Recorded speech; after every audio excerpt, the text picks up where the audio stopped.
So I'm at a light waiting for the trolley to go. And I am hit with a contraction that felt like a freight train. I am driving. I have both of my kids in the car. I am stopped at a stoplight. And I am audibly like active labor contraction 100%. And my daughter goes, "Mom, are you okay?" And I'm like breathing. And I'm like, yeah. I'm fine. I'm fine. And I know I told you guys I wouldn't be in denial. But spoiler alert, this is where I become to be very much so in denial. Welcome to the Birth Education Center podcast, hosted by myself, Care Messer, an entrepreneur, birth educator, and doula. My team and I want to help you discover your options in birth and postpartum, how to find your voice, and how to use that voice to navigate our maternal healthcare system. You and your baby are not just a number. This information includes doulas too. Now let's get started. Well, welcome back to season 4. Ashley and I are excited to welcome Jamilah back. If you just listened to the end of season 3, we had 2 back-to-back episodes of her surrogate journey, and now we're doing the birth and all that entails, like the weeks before, because we left you at 36 weeks, I think, is when we did our last recording. So we're really excited to have you back. I think that was a fun way to start off the season, especially if you were binging, and then now you're moving right into the birth stuff. So Ashley, anything you want to prod? Oh, I'm just so glad that we're back here. I know it was almost like a cliffhanger that we left you guys on. For us too, it was sort of like, oh my gosh, I can't wait to see what happens. And it's been like a busy few months since you left us. And so I'm really grateful that we were able to make time to get this ball rolling to be the way we start the next season, because I think it's a really fun way to jump right back in. Yeah, it is. All right. So 36 weeks. Tell us where that started and what you were going through emotionally being pregnant. It was such a different pregnancy for me, like we talked about. It was different as far as I was sicker longer, and it was just a roller coaster of things of having to include another person in everything that you're doing. But by the time I hit 36 weeks, I was feeling great. I was fine. I was coasting. I was going to my appointments. I was getting acupuncture done, and I was like taking care of myself. Everything was great. As we neared 40 weeks, there was talk about what do we do? I think it's common in the IVF world for doctors to say, hey, you did IVF, so you should be induced. I'm not sure where that connection comes from. There's lots of different studies that people like to cite and things like that as far as that goes. But they consider it a higher risk. And so induction's kind of a conversation that happens. There is like a correlation that they make between IVF and stillbirth. And I don't know that there's really solid evidence to support that. I think it's more of the incidence of loss that go along with IVF and the higher risk nature of conception with IVF that then leads them to approaching it with a higher risk approach for the delivery and for the pregnancy. And I think also, it's probably just a way that they view it, in that IVF and fertility treatments and surrogacy, it's all a huge investment on the part of the family. And for, especially, I would say, like doctors who work in fertility and stuff like that, to be successful is to result in one baby being born, right? So I can see where they're coming from, even though I wouldn't say there's like definitive science that backs it up, but it's something we do see and hear a lot when, with IVF families, even who don't do surrogacy. It's just the nature of fertility. Totally. Yeah. And I think that, especially from an intended mother or intended parent's perspective, that probably feels like the norm, because you're seeing all these other families in the community that you've met and talked about surrogacy and IVF with. That's what they're doing. So I felt really lucky since I was at UCSD, because they didn't have really any inkling or reasoning to think that I needed to be induced. So it was never a conversation that was like, 100% you must do this. It was never like at 38 weeks, let's talk about it. It was very much once you hit 40, then let's have a conversation. How much information or input do the intended parents have, as far as, is that in your contract? Like once you hit 40 weeks, we want you to be induced, or is that still your own bodily autonomy when it comes to you feeling safe and them feeling safe, like figuring that out? That's such a good question. It's definitely up to you and your bodily autonomy and the provider. A lot of what legal will normally say is that the surrogate will follow doctor's recommendations. So it's pretty loose in that, because then if you do have an intended parent, luckily this was not my situation, but if you do have an intended parent that is telling the doctor, no, we want this, no, we want that. I've seen situations where they've been influenced by the intended parent thinking that's their patient, but it's not. Like, your patient is the pregnant person that's in front of you. So I felt like I was very much supported by every single OB that I saw at UCSD. That was very much, it's not your baby, but this is your pregnancy that you're experiencing. And so you get to make those choices and you get to make those decisions. And we're going to give you the information so that you make the best educated choice for yourself. So I think a huge point to people considering surrogacy would be on your end, really advocating for a provider that you can trust, who's going to have your best interest at heart. Obviously, you want to help a family bring a healthy baby into the world, but you have to have someone in your corner, right, who is viewing you as an individual, who sees you as a person and is there for you. And so I think that's a really good takeaway to just, if you're considering taking this path, make sure that you also have pieces in place for yourself to make sure that Yes. you get what you need in this process. And I think it's also super important in the matching process when you're meeting families and you're considering, because you get to have a profile and you get to meet those families and talk to them and see where your thoughts about birth kind of align. And I felt very comfortable because I was lucky that my intended parents were very much like, you've done this before. You understand what pregnancy is like.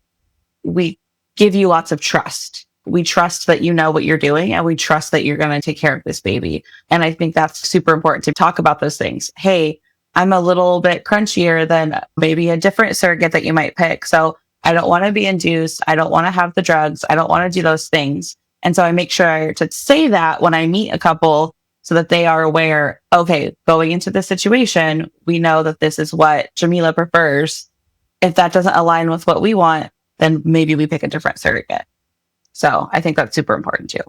So yeah, luckily we didn't have a whole lot of talk about induction. And as we got closer to 40 weeks, I think obviously the parents got more anxious because we were going a lot longer.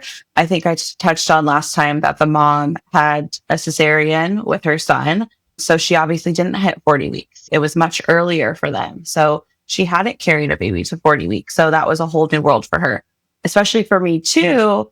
My daughter came 2 weeks early and my son came a little bit before 40 weeks. So I had never carried that long before. It was very different for me too. So as we got closer and I was doing acupuncture, we were hoping something would get the ball rolling. I think I was stressed though. I think I was overwhelmed and I felt like I had a lot to carry on my shoulders. Oh, that's extra pressure for sure. Yes. And you know what they say, you're thinking about the baby and like, when's it going to happen? When's it going to happen? It's never going to happen. We teach it in our hypnobirthing classes, about really when we get to the end of pregnancy and we feel all this pressure for our babies to come. And there's only so many ways we can communicate with the baby, right? And if our hormones are telling the baby it's a mess out here, the baby's gonna be like, cool, then I'm staying inside because I don't know what she has going on out there, but it's not good. There's probably a bear or a lion or something scary. So I'm just gonna chill in here where I'm cool. And anecdotally, I would say this is something that I see a lot. Every surrogate pregnancy that I supported as a doula went longer than their pregnancies with their children. And I think it is just that there's a lot of pressure. There's a lot of people, the weight of other people's expectations and fears and concerns and all that on your shoulders. 100%.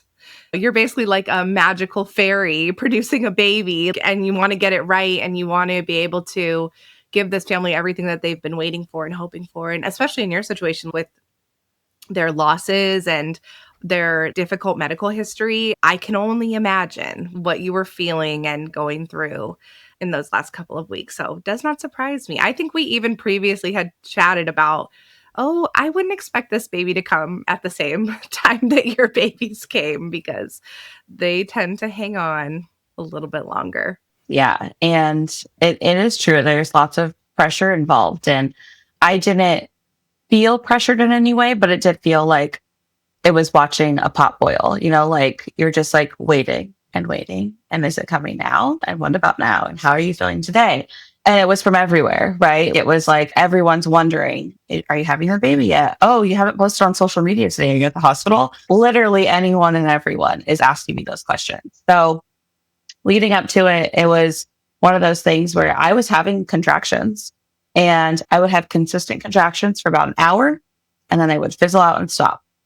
And I would try to chill and I would try to work. Like I tried everything. I was working events that everyone was like, you're crazy to be working this event. Less than a week before my due date, I worked a festival event where I shot for, I think, 2 hours on my feet, moving around. And I was like, if nothing else will get her out, this will get her out. Let me move. Nothing. The next day, sat on my butt all day. If that didn't work yesterday, this will work. Nothing. So I was trying to do all the things. I tried to just keep moving with my life. And I remember people telling me how crazy I was. And I was like, but I either sit at home and do nothing, or I continue with my life and do the things that I want to do and do the jobs that I like to do. And if she comes, she comes. If I have to stop because I go into labor, my water breaks, then I stop. That's no big deal. So once we hit 40 weeks, I had an appointment. This was the 23rd of May. They wanted to do a non-stress test since I was getting so close. The mom had requested it because we were going into Memorial Day weekend. So we knew I wasn't going to have my appointment on Mondays like I normally did. And we just wanted to keep an eye on her since we had just hit 40 the day before. So I was like, okay, let's go do this. I had no worries. So I sat down. I've never done a non-stress test before, so I didn't know what to expect. They brought me in, they sat me down, and I thought it was really weird because anytime I had talked to someone, they were like, oh yeah, I sat in this cushy chair. I had my feet up. They just brought me snacks. It was super chill. They took me into a regular, like, doctor office room and sat me on the bed that you normally lay on for all of your appointments and said, oh, we'll put the back up a little bit, just chill, and then we'll pick you up. And I was like, I'm like way off the ground because I'm on a doctor's thing. I don't have a recliner. It was super bizarre. So the whole time I'm just like, okay, I guess I'll just chill here and everything will be fine. Well, after the stress test, they're not seeing the accelerations that they want. And they come in and they're like, okay, we aren't really seeing what we want to see. So we're going to send you to labor and delivery. And of course, the immediate, oh shit moment for me was, no, don't send me to labor and delivery. That's where I don't want to be right now. I know she's not ready to come out. I don't want to be anywhere near there. And the doctor couldn't really explain to me. I kept asking questions because I had never been in this situation before. So I kept asking questions to figure out, well, what are you looking for? Can you show me on the thing what you mean? Can you give me an idea of what's going on? And I think the doctor was just so frustrated that I requested to see her because you don't normally see a doctor when you do an NST, that she just cut me off and said, we chose to give you this NST. And I said, actually, the mother chose the NST. You didn't choose the NST. So you saying that, oh, well, we chose this and we're not saying this, so you have to go here is wrong because we requested this just for peace of mind. Look at your advocacy, girl. And she was like, well, if you want peace of mind, I can't give it to you. So you have to go to labor and delivery.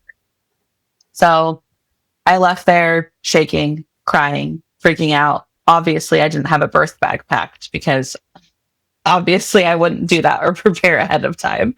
So I was like, I don't have it in my car. I don't have everything I need. What if they admit me because it's not what they want? And so I went home. I got my stuff. My husband met me at labor and delivery.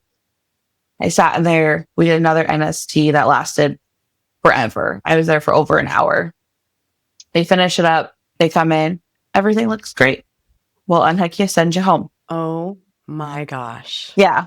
So luckily, this nurse was amazing. I had seen her before, and the OB that was there, I had also had appointments with before. So it was the best experience where I was like, this is a familiar face. She knows me. She knows my situation. I don't have to explain who I am or that I'm not the parent or anything like that. And she was amazing. She pulled out the paper for me. She showed me exactly what they were looking for, which like I saw at the doctor's office. But they never explained to me that they wanted it higher than what they were seeing. So it was still happening what they wanted, but it wasn't happening the way they wanted it to perfectly look. So I felt better knowing that it wasn't absent. The accelerations weren't non existent. It just wasn't as robust as they want to see it. And they never explained that to me. So I went into this super stressful, oh my God, what's going to happen during this hour, to like, oh, everything's fine. And this is what makes non-stress tests such an inaccurate science, right? A few things open to interpretation. What you saw in the office may have been perfectly fine for some providers, but that provider didn't feel secure enough saying, I'm cool with this. And then what the baby likely was in a sleep cycle when you were in the office and then was awake by the time you got to labor and delivery. I don't know, maybe because of the adrenaline coursing through your body. But babies sleep and they have resting cycles and they have awake cycles. And obviously, non-stress tests can save lives and they can catch things that are happening that are abnormal. They can find when babies are in distress. But when you have a healthy baby that's not in distress, it's so open to interpretation. It's so subjective. And they can say, oh, well, we have standards that we're looking for, but it can literally be a matter of 10 units that one provider thinks is acceptable and one provider doesn't. And so it can cause a lot of stress and concern and then turn out that everything's totally fine, right? So I'm sorry that you went through that. It's definitely something that we have gone through with parents many times, and it's really stressful. Well, it wasn't the only one I was going to do. So it only got better. So we did a membrane sweep while I was there because I figured, let's get things moving. I can't remember if I was dilated or not at the time or what my face was on that given day, but they did the sweep. That was the Friday. So I was like, hey, long weekends. We should be chill. She's got to come. We've hit 40 weeks. She's got to come at this point. And I was still very much like, I don't want the induction. And my OB there was like, I see no reason for you to have an induction. IVF is not a reason for us to induce, and you're not meeting any of these other reasons. So I felt very lucky that she was in my corner. Monday evening rolls around and it's the holiday weekend. So my husband's home, I'm home, and I'm getting contractions in the evening about every 10 minutes. So I was like, oh, something's happening. Okay. And then I slow down. Once I'm ready to go to bed, nothing else is happening. So I'm like excited, but not, but I'm just trying to like zone out. I was keeping my phone away from me. I wasn't on my phone. I didn't want anyone checking in on me. The agency owner, I was like all checked out. Just let me sit here with her and see what happens. Tuesday, I had another OB appointment. So I went into that. We chatted for a while and I got matched with an OB that was, I would say, a little bit more old school than what I was normally having. And she was very adamant about me getting induced and tried to give me these reasons basically as to why I should be induced that were completely opposite of what the other OBs also at UCSD had said to me. She wanted to say, oh, well, IVF's the reason. Oh, but your placenta could be deteriorating. All of those things. Yeah, my favorite stuff. We have no science to back it, but we're going to suggest it just to freak you out. The subjective nature of obstetrics drives me crazy. Like I tell all of my classes and all of my doula clients, you sit 10 OBs down, give them the same scenario, you're going to get 10 different answers. They all have a different comfortability with the risks they're willing to take. Different training, different facilities they worked in. Like it's just crazy. The 180 that you get from in the same facility from one doctor to another. Now, I was going to say compliments to the doctor you saw when you were there for the NST and the evidence-based care that she provided you. But even in the best, most evidence-based facility, you're still going to get providers that have their own biases and their own filters and their own traumas that they are bringing in with them and their own training, especially when we talk about the patriarchal nature of obstetrics for so long, that you're going to run into these people that can't get out of their own way and like really let the evidence guide their care. So again, sorry you had to experience that, but I am super proud of the advocating that you've been doing for yourself so far in this story. And we're going to get you to be a doula yet. It's coming. It will happen. Yeah, I had to do a lot of advocating because then I also felt like the intended mom was already scared. And I felt like I wanted to not let her feel that way. And it was hard to do that being 40 weeks, 40 and change. having no baby, I know that she's done endless amounts of research that I fully respect, but then also knowing my body and knowing what feels right and what doesn't feel right, and knowing what doctors are telling me. But then when you hear one doctor that's a little bit different, everything can change. So I just wanted to give her a peace of mind. And when I had done the NST the Friday before, that OB said, I will be so surprised if you don't deliver this weekend. And I didn't. So that was like shocking to me, where I was like, well, I trusted that doctor. Like, I liked her. So I was like hoping that was the case. And so I think there was also a lot of not tension, but like stress on Tuesday, where it was like, wait a minute, we were supposed to have this baby over the weekend and she's not here. So like, now what? We forget that it's nature that's in charge, because we are so used to controlling everything with women's bodies that if we left you on a desert island and we came back in 3 weeks, you will have had that baby. But we are so used to predicting and governing and structuring that we have lost the art of just patience and allowing a baby to finish their lungs, get their brain right, and then send out the protein. It's so much pressure. Yes. And so I had a conversation with that OB, and I said, you know what? In my head, I'm not going to be pregnant next week. I just told myself that. I'm not going to be pregnant next week. So you want to schedule me induction for next week? Let's schedule it. Sure. Let's do it. I'll schedule it, but it's not going to happen. I'm not going to have to call you and come in. So we scheduled an induction for June 4th. We did another membrane sweep. This OB that did it apologized while she was doing it. And I was like, please don't apologize. Do whatever you need to do. And also, I've had 2 unmedicated births. Like, I'm a baddie. I can take it. Get this baby out of me. I've done way more uncomfortable things than what you're doing right now. But when she did it, I was 4 centimeters. I was 70% effaced and at -2 station. So when she told me I was 70% effaced, I was like, oh, I'm never making it to this induction date. This baby's going to come. So I had another NST that day. That was actually in a nice reclining chair and like where I was supposed to be, picture perfect. Everything was fine. So I go home, my contractions start 10 to 12 minutes apart.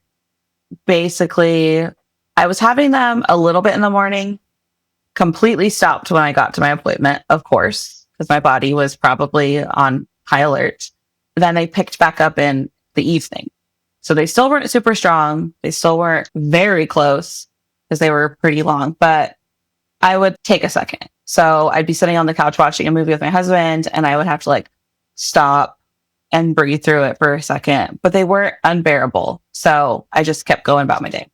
So I went to bed Tuesday night and I had dreams of contractions the whole time. So I slept all night peacefully. And I remember vaguely waking up and then going back to sleep, and then waking up and going back to sleep, which is exactly what I did when I was in labor with my son. But I knew that I was having contractions then. I was like trying to sleep through them when I was in labor with him. But this was like different, where like I woke up and I went, oh my gosh, I had such vivid dreams that I was having contractions, not realizing my body was like, hey, you're going to need this rest. So we're just going to sleep through all of these that are building up. I love the denial. Our bodies are so smart. Not to mention, let's talk about all of the stop and start contractions that you had.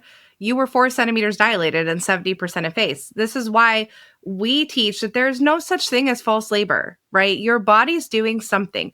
The baby's negotiating their position. Your cervix is thinning out. Your cervix is moving forward. It's starting to dilate. It's all doing things. It just doesn't always happen in one short day or in one like succinct pattern. Sometimes it's a little here, a little there, and then boom, labor starts and it's go, go, go, go, go. And in fact, moms who have these sort of stop and starts end up having pretty fast active labors because they've done a lot of work on the back end, right? So we can kind of see where this story is going as doulas and educators. I can't wait to hear how it goes. Yes. And my doula kept telling me over and over, your body's doing something. Because every time I got checked and everything, she was like, yeah, all these contractions are doing the work. It's happening. So I woke up. I felt really crampy when I got out of bed. And it was a Wednesday morning. My kids had school, or my daughter had school. My son had school later. So I was getting up. I felt real weird. Just something was off with my body. And I was like, something is not right. So I text my two best friends. One of them is my doula. And I said, my body feels really weird. I had dreams all night that I was in labor. And my best friend goes, that's what happened to me when I went into labor. I dreamt all night that I was having contractions. And I was like, huh, okay, maybe today's the day. Maybe tonight it'll kick in. So I continue getting ready, getting my daughter ready for school. We head out the door. I leave the house around 7:45 in the morning. 7:40. We are 3 blocks from my house. We're next to a trolley station. So I'm at a light waiting for the trolley to go. And I am hit with a contraction that felt like a freight train. I am driving. I have both of my kids in the car. I am stopped at a stoplight and I am audibly like active labor contraction 100%. And my daughter goes, Mom, are you okay? And I'm like breathing and I'm like, yeah. I'm fine.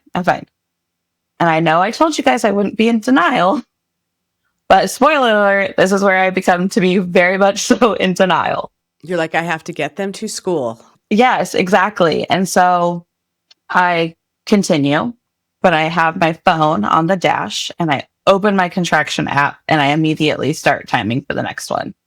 5 minutes, not even 5 minutes. Second one hits me. I'm outside her school. She's getting out of the car. And I just remember turning to her and I said, Hazel, Nana might pick you up from school today. Dad might pick you up from school today, but I might have a baby today. So I don't think I'm going to pick you up today. And she was like, you're having the baby today? And I was like, yeah, I think so. She gets out of the car. Not even 4 minutes later, I'm having another one. So I get home. My son is still in the car with me because he doesn't start preschool till later. I'm texting my doula. And I was like, hey, I'm having some contractions. I don't really know. And she's like, well, let me know. Cause like, I need to go drop my kids off if this is happening. And she had a really fast third labor to where like she almost had her baby in the elevator. So it's like, she knew what was happening. And I was trying to play it real cool. Like I was fine. So I was like, I'll just like write it out for a little bit because I was so used to it stopping and starting. I was like, I think I'll be fine. Call my husband as soon as we get home and he hears me have a contraction on the phone and he was like, I'm coming home. So I was like, okay, I'll just be here. I'll call my mom. I'll tell her to come pick up her son. My doula, bless her soul, calls my husband and says, do I need to go drop off my kids? Is Jamilah downplaying this? And he said, she is 100% downplaying this. Go drop off the kids. You can meet us at the hospital. So thank goodness for her texting him because I was like, I'm fine. This is cool. Everything's fine. And then the agency owner called me because I had been texting her all morning and she heard me have a contraction and she was like, okay, I'm getting my shoes on. I'll be out the door shortly. Let me get going. And the whole time I was like, but what if like she's not coming? Like, what if I've done all this chaos and nothing happens? So my mom comes, she's watching me have these contractions. When she gets there, I kind of hit the moment where I was like, okay, yeah, it hurts. I'm in like very much pain. I need to get to the hospital. And my husband works close to La Jolla. So he was already having to drive all the way back to get me and then drive me back to La Jolla in rush hour traffic. So we get to the hospital at 9:27 in the morning. They check me in. We called them on the way, so they had the room ready to go as soon as I went in. They're listening to me on the phone. I'm worried I'm having the baby in the car. Agency owners calling mom and dad over and over again to wake them up so that they can drive down from where they live. I get in. I'm like bearing down on the floor. I cannot sit up. They want to check me. I was like, you can't check me right now. I'm in a whole nother world. I'm on all fours on the floor. They're trying to put bracelets on me. They're trying to do IVs. And I'm just like, I can't handle any of it. They finally lay me down. I am 8 centimeters, 100% effaced. Shocker. They roll me immediately into the labor and delivery room. I'm only there with my husband. It was never a plan for him to be there. I didn't anticipate having him there at all. I was like, I'll be with my doula, maybe my mom, but he happened to be there. And he's tried and true support. So there is that. Yes. I just wasn't sure how it would be for him not being our baby. So it was one of those things where I was like, you don't really need to be there. No big deal. But I was so glad he was. Looking back, I was like, no, I did need you there. I really did need you. And it was hard. It was hard labor. And I was very much in my head for about 20 minutes that I was in the labor and delivery room. I was freaking out because my photographer was still on her way. I was freaking out because mom and dad probably weren't going to make it. And I didn't have my doula. And I was just kind of in panic mode. I felt like I was trying to survive for a moment. So I'm in the labor and delivery room for about 20 minutes. I'm on my hands and knees. Oh, when I first checked in, they came in and said, we have nurse midwives on the floor helping. Is it okay if they're the ones that deliver your baby? And I was like, oh, hell yeah. Yes. I was like, that's what I wanted. So I got so lucky. I was like, don't even bring an OB in here. I just want you guys. That's all I want. So I felt super comfortable, but I was just panicked. Like, where is everybody? What's going on? My doula walks in after me being in the room. I think I was in there for 25 minutes and she walked in. And as soon as she walked in, my whole body relaxed. And I was like, I'm going to cry.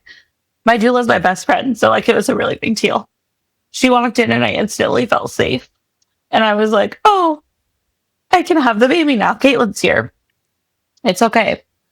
I knew I still wanted the mom there. And I know I still wanted the parents to be there. But for me, that's all I wanted is I needed her there.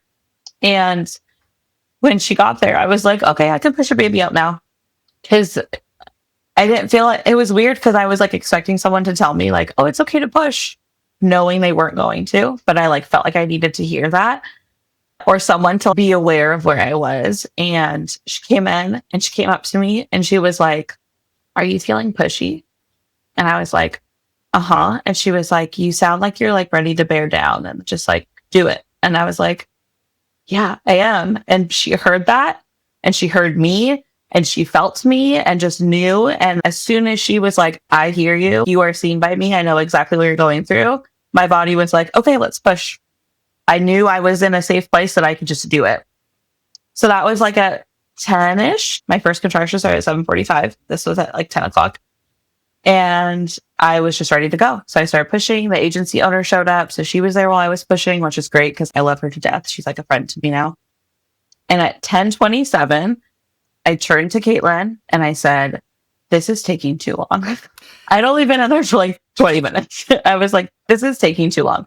And she was like, no, you're close. She's about to come out. And I said, no, they're lying to me.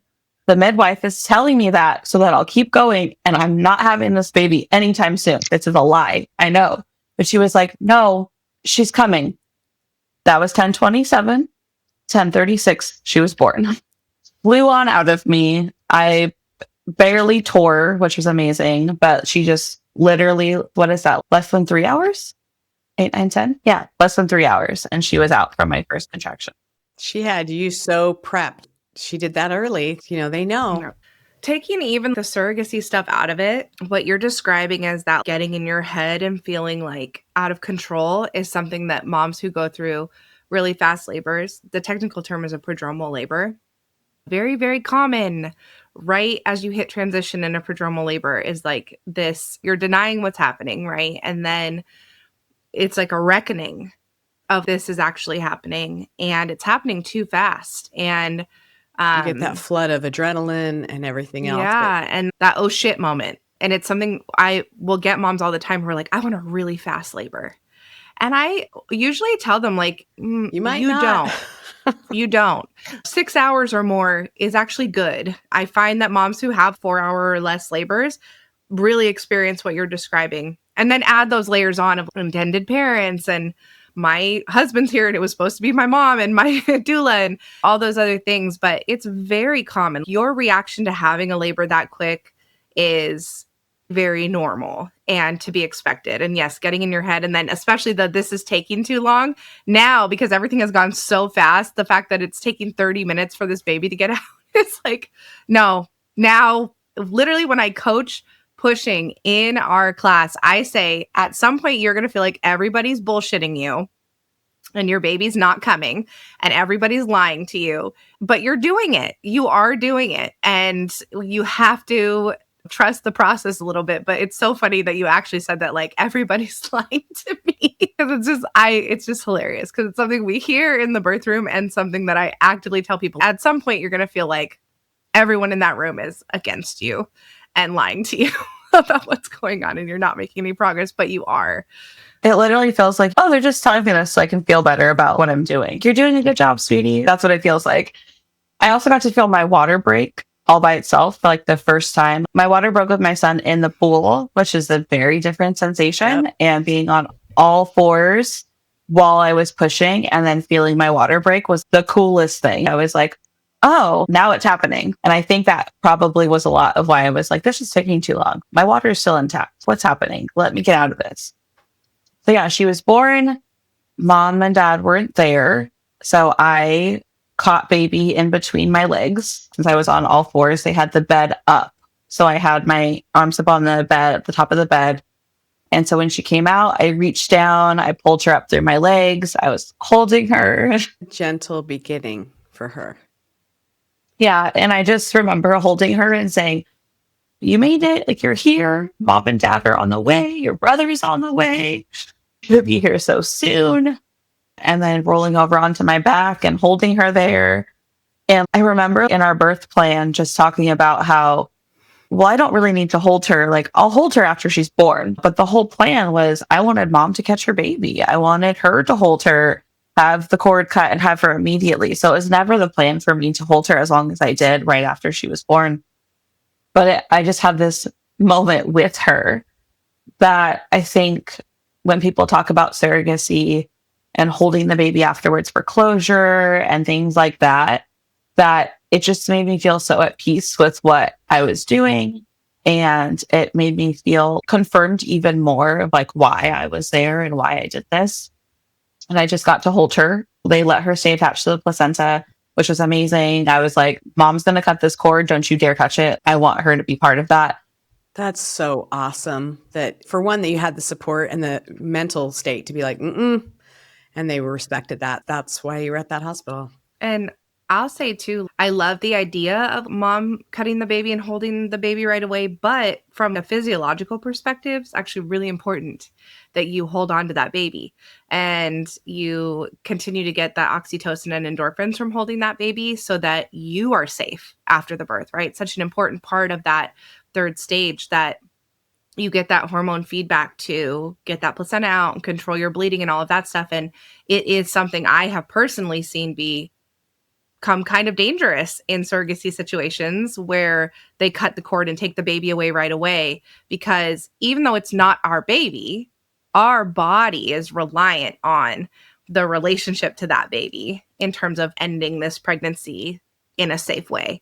And so I think that obviously we believe that she created the birth she needed to get here, the way she needed to come into the world. And even though her parents didn't make it to see her come out, that time you had with her served you in so many ways, mentally, emotionally, physically, that it was so important that you guys had that time together. Yeah. And I talked to her from the moment we had the embryo transfer. I would talk to her all the time and tell her about her family and how great they were and how lucky she was. So it felt like a full circle moment to like hold her in that time and tell her it's here. Like, your family's here. They're on their way. They're coming upstairs, and like, your mom's going to be here. And so I feel like it was that moment. I laid her in a hotel bed with an embryo implanted and talked to her the way that I did when she came out. So it just was really nice. And then mom came in, I think it was like 10 minutes later. Oh, 10 minutes. Oh, I bet that was so disappointing for them.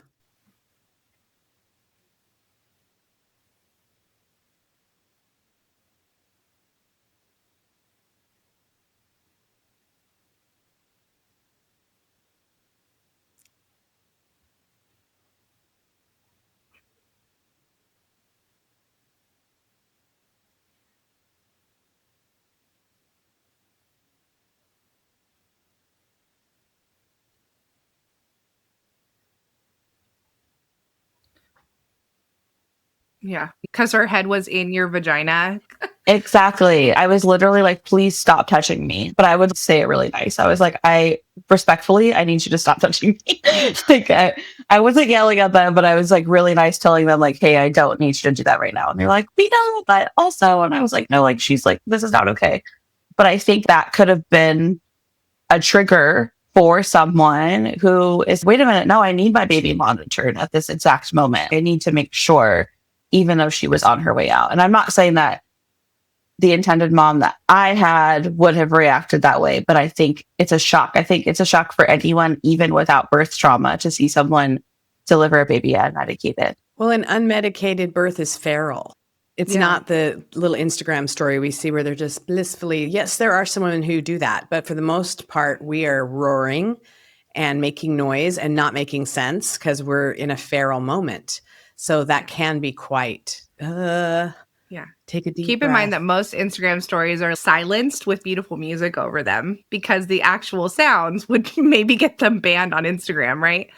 And I agree. I think that, again, it's like all what is supposed to happen. And I think with the immense trauma that this family has gone through and the way that they felt about you, right? Not just the baby, but seeing you in that moment where someone who doesn't see unmedicated births can feel like something bad is happening to this person that has been carrying our baby can be really, really stressful. And I think that the timing worked out where they got what they needed and you got what you needed. And also, like, them being there may have interfered with your ability to focus and have your unmedicated birth that you wanted as well.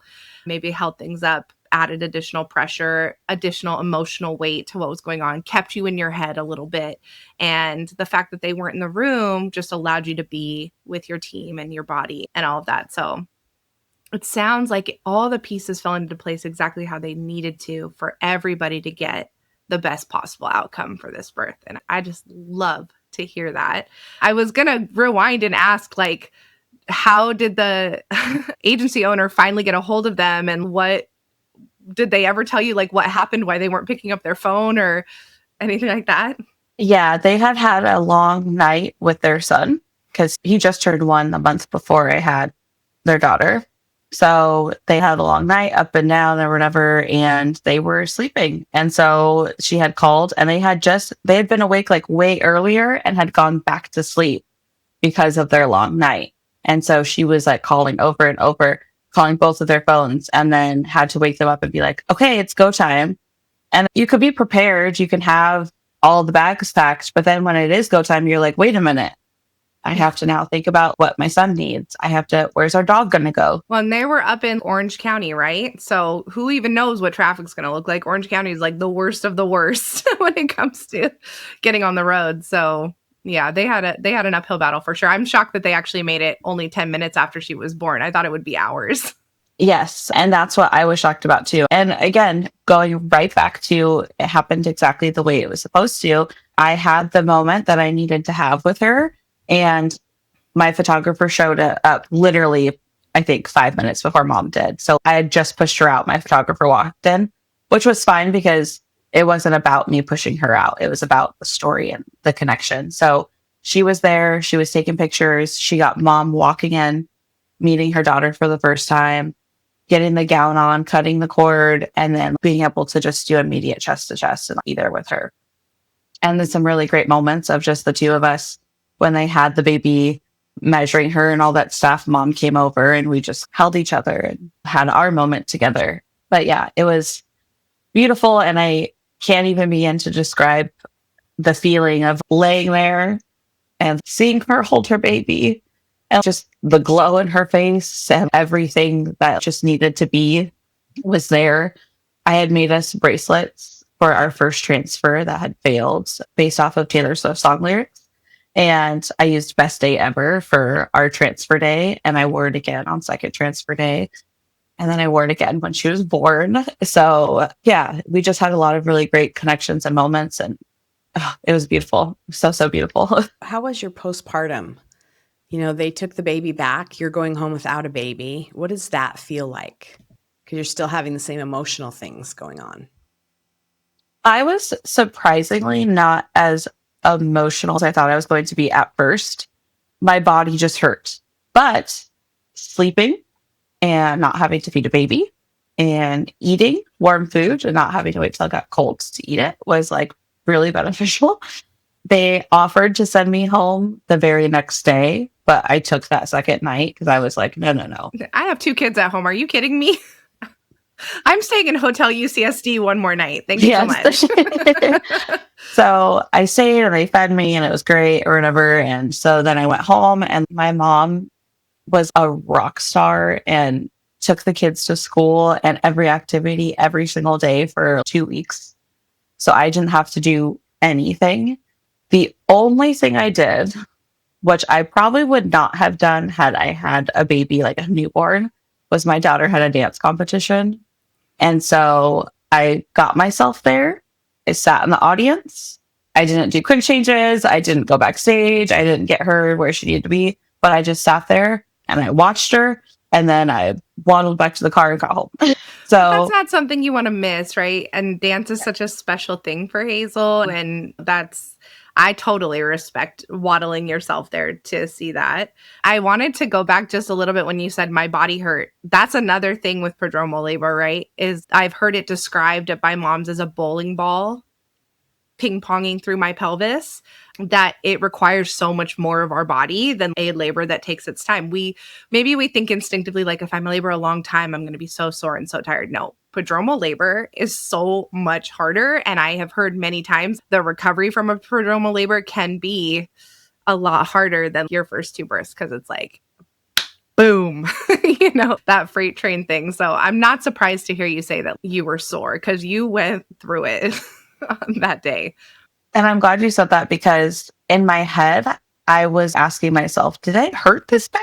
Was my recovery this bad? Like with my other 2? And it definitely wasn't. It's like when you stretch before you run, but not stretching and just running and being like, well, I just ruined my body doing and this. Running for your life. It's like that kind of run, right? No, you're exactly right. It's literally, there's no warm up. There's no easing into it, right? With a typical labor where we have even 6 hours, 12 hours, 24 hours, it's these easing into it and these sort of plateaus where we get to kind of meet each level of intensity. There's no time for that with prodromal labor. You were just taking your kids to school and your body was like, guess what? You're having a baby in a couple of hours. And I've had a lot of moms who've had like faster labors, second, third babies that are like, this is rough. I'm really feeling it this time. And it's not necessarily the labor itself is like more painful, but it's the adrenaline, what adrenaline does to our muscles too, right? Creates a lot more stress and tension on our muscles. And then just the speed with which everything changes and the speed with which everything goes back with each baby, right? Like the afterbirth pains, each subsequent child get worse and worse. So I'm not at all surprised you were feeling that. I'm so, so glad you had such a great support system to allow you to just nurture yourself through that rather than jumping right back into the demands of life. Well, and did you guys decide, were you going to pump for the baby? Were they just going to go straight to formula? Did you guys have that discussion or did you decide to do something with that? We had decided not to have me pump. I don't know that I would have agreed to it anyway if they had asked, but she was still able to have some supply from her son. That's so great. So she was able to nurse. Yeah. And they supplemented with him as well and did both. So I believe that's still what they're doing right now. But I just focused on getting all of the milk out of me and not pumping as much as possible and drying up as quickly as I could. Yeah, because I know some moms do pump for 6 weeks, 8 weeks, for the baby. So I didn't know if you guys had that. Yeah, and I tend to have a bigger supply. So I knew that if I did 6 to 8 weeks, I was in a tough situation to stop the milk after that because I've been there and I've been, waking up soaked and I didn't want to be in that position. So yeah, better to nip it in the bud and prevent it from becoming a tidal wave. Yes, exactly. Jamilah, what do you think was the theme of the experience that you had? And what is the main lesson or expansion that you received from this experience? The theme. Or maybe themes or lessons. Maybe even if you want to talk about how it transformed, maybe there was a different theme or feeling in the beginning, in the middle, and the end. One thing I always say because people find out that I was a surrogate and they're like, that's the most amazing thing you could do for someone. And you hear that a lot. And I get it because it is that. And I don't know what word I would attach to this, but I always tell people that I am the lucky one in this situation. I was able to build more empathy for someone than I've ever been able to feel. I've been able to connect to people that I would not have connected with before and have these shared experiences. It changed me completely. Just their place in my life changed me completely.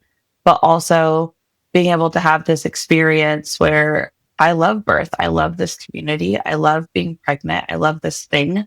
And my body did a birth that it had never done before. And I got to experience life in a different way. And I've got to meet my intended parents. I've got to meet other surrogates. I just feel like it's opened this door in so many ways.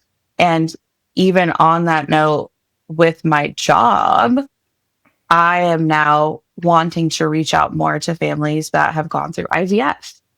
And that's a passion for me now. And I told a client of mine of this recently. I've always respected and had empathy for people who have gone through IVF and through infertility. But having done IVF and doing the injections and being next to someone who has had loss, like very close to someone now who's had loss and had to go through a C-section and a complete hysterectomy and had to research and advocate for themselves the way that she did. There is a whole nother level of respect and understanding that I have just from the mom, let alone my experience in this world. And I was able to meet clients that have gone through IVF and go, oh my God, like this is what I want to do. I want to be there because you capture your story with infertility for so long. And someone should be there to capture it when it all comes to fruition, right? So I feel like it's just changed me. It's changed my perspective. It's changed how I view things. Like there's just so much transformation that has come in every single facet of my life just from this one experience that I feel like there's not just one thing I can zero in on just because I was so lucky and so blessed to have this experience. So I feel very blessed to even hear it and allow our listeners to hear it as well, especially those considering it, those who have gone through loss, who are in the throes of infertility. It's such a big topic. And when we have you back, we are going to have her back again. I'd love for you to talk to doulas in how to support surrogacy. And, we're not working for the intended parents. We're working for the person that's having the baby. But sometimes when you haven't done that, that can feel like, I don't know what I'm doing. There's a lot of questions around that. So I'm excited to have you back for that. Thank you so much for being here today. Ashley, do you have anything else? Oh, we just love you. And I love you. Like I said, I'm going to just keep on planting the seeds to pull you into some kind of doula work. I think you are just naturally in your heart and soul. You're a doula. You're a life doula. You're a photographer doula. Like you are truly such a giving and open person. And I think that's the perfect person to have you carry someone's baby, the perfect person to be more than just a photographer, right? To really show up for people in such a tender time in their lives. I love that you have that goal now of really being there for people that are going through such a difficult time. And I feel so blessed that we got to be a part of your story, share your story, have you on our little podcast. Really, really grateful for the time that we spent with you. Yeah. Thank you guys. Big shout out to Caitlin too for being there for you as a doula. Oh, we're going to get Caitlin on here too. It's going to happen. Awesome. We love Caitlin. I wanted to say that when you were talking about having her there and I was getting a little teary eyed because we know and love Caitlin so well. And she's such a blessing to the doula community in San Diego. So shout out to Caitlin. All right. Well, we will let our listeners know when that next episode is up. Definitely doulas. And we'll see everybody next week. Thanks for joining us today. And remember, it's your body, your choice, and finding your voice is your power. Be sure to subscribe to our YouTube channel, follow us in all the places, and go to birtheducationcenter.com for our blog and more online education classes. And we'll see you next week.